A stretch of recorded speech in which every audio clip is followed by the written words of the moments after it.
Hi, Frank. Was there any reaction to the choking out your wife in a minute comment last night when you got home?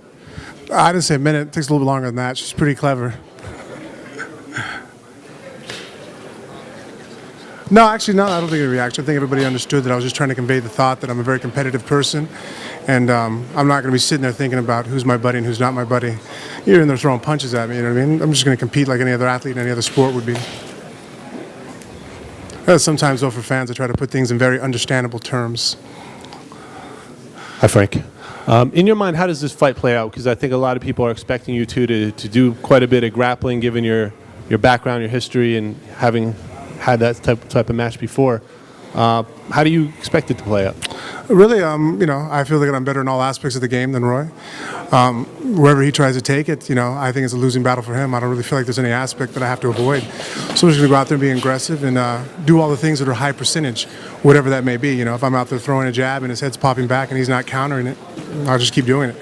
If I go out there and, he grabs me, then I'll throw him to the ground and be on top, whatever happens.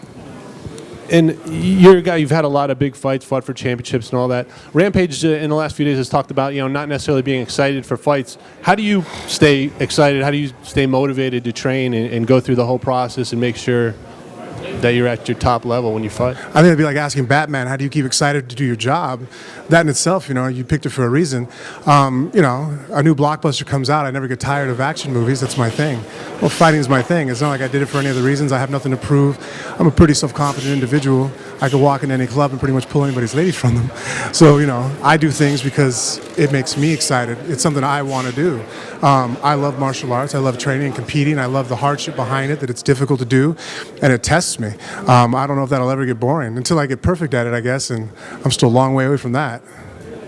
Does it surprise you, though, when you hear someone like Quentin say that? Because he's been a really successful fighter. You can't knock his resume, but is it sort of weird to hear him say that he doesn't get excited? Quentin grew up differently. I didn't really have a hard life, per se.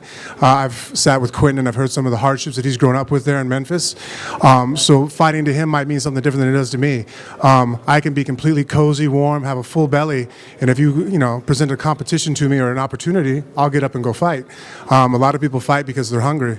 I never had to do that, So for me, fighting is purely a spiritual thing. It's not born out of any desire to raise my abilities out of the, raise up my status or to, secure a bank account. I do it purely for the reasons of love for it. Frank, you and Roy have a lot of the questions have been about you guys' friendship and how friendly you've been. But is there any kind of underlying tone? I would think that two guys who've known each other for so long, at least from a competitive standpoint, just in the back of your mind, you saying, I want to prove to this guy I'm better than him, since you guys have been around the same people in the same circles for so long. Is there any of that? No, I think just because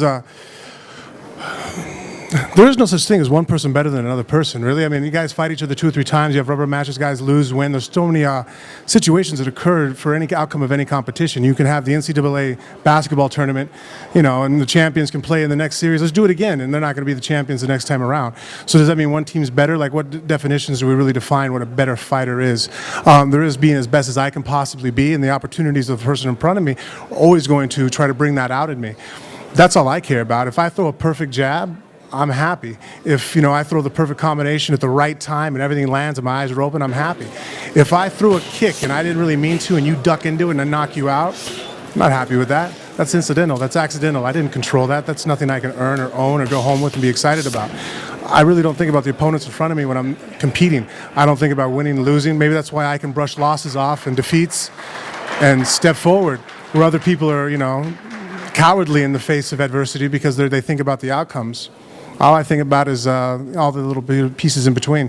So really competing with Roy is better or worse. Me and Roy can go fight, and I'm not really worried about the outcomes. I'm worried about what's going to happen to get there.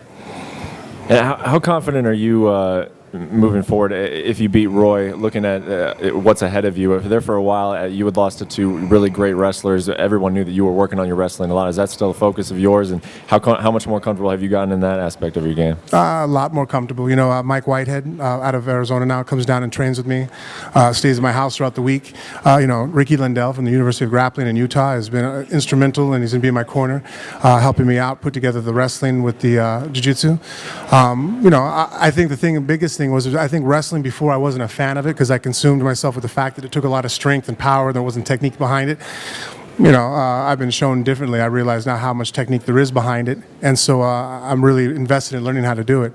As far as my confidence level with it, it's pretty high right now. Frank, you talked about your confidence, and you always seem to have your confidence up. Do you think there's one area in this fight where Roy has an advantage over you?